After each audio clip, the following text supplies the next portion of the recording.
আসসালামু আলাইকুম বন্ধুরা, আমি এখন রান্না করব ফুলকপি বেগুন দিয়ে রুই মাছ। দিয়ে দিচ্ছি সয়াবিন তেল, পেঁয়াজ কুচি, হলুদের গুঁড়া, মরিচের গুঁড়া, লবণ, টমেটো, আদা রসুন বাটা, ধনিয়া জিরা বাটা,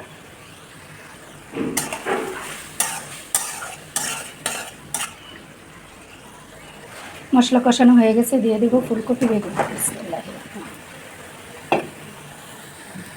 বন্ধুরা, সবজি কষানো হয়ে গেছে, দিয়ে দেব গরম পানি। বিসমিল্লাহ।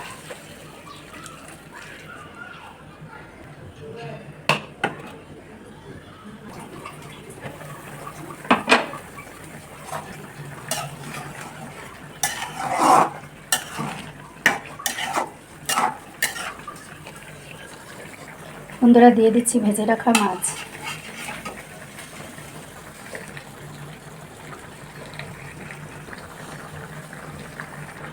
বন্ধুরা, আমার তরকারি হয়ে এসেছে, দিয়ে দেবো ধনিয়া পাতা। বন্ধুরা, আমার তরকারি রান্না হয়ে গেছে, এখন নামিয়ে নিই। বন্ধুরা, আমার মাছের তরকারি রান্না হয়ে গেছে। আমার রান্নাটি কেমন হয়েছে কমেন্ট করে জানাবেন। ভালো লাগলে লাইক দিবেন, শেয়ার করবেন। প্রতিদিনের রান্না দেখার জন্য চ্যানেলটিকে সাবস্ক্রাইব করে রাখবেন। আল্লাহ হাফেজ।